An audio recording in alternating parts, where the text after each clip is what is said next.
Hi, I'm Father Matthew from St Francis's in Port Glasgow. In the fifth station of the cross, we contemplate the moment when a man called Simon of Cyrene was hauled out of the crowd of people who were watching Jesus pass by on his way to Calvary in order to help him carry his cross. It's a very moving thing to remember, as our Catholic faith assures us that Jesus didn't undergo the passion simply under compulsion. He willed for every moment of this to happen to him. And so he even willed to be so weak that he needed the help of another man to carry his cross. In the 11th chapter of St. Matthew's Gospel, we read these words of Jesus. Come to me, all you who labour and are overburdened, and I will give you rest. Shoulder my yoke and learn from me, for I am gentle and humble in heart, and you will find rest for your souls. Yes, my yoke is easy and my burden light.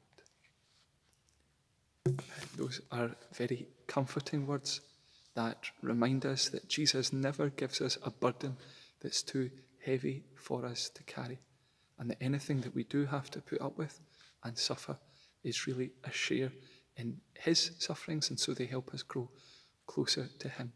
Now, I've been thinking a lot at the moment about how many people, most of us, are currently unable to get to the sacraments, which would normally be a help for us, a comfort for us in our troubles, in our difficult moments, and in our trials. And I was thinking that there are some people who are especially suffering at the moment, say those who are in hospital, who are sick. And I thought it would be a good idea to suggest that if you're not doing this already, you could make a special effort to pray for somebody who really needs it. You don't need to know the name of the person. You don't need to know where they are. You can just entrust that intention to God and ask him to look after it. If you could make a little bit of space in your day for another person, to pray for them, to ask God to look after them, that really would be a great thing.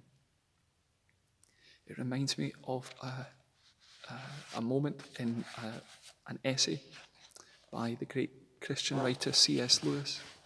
The essay is called The Weight of Glory, and it's about how each of us, every single person who was ever created, is called by the fact of being a child of God to see God face to face and to be happy with him forever. Now, in this book, he reminds us that we can worry too much about ourselves, about our own happiness and our own good. But he says, it's hardly possible for us to think too often or too deeply about that of our neighbour.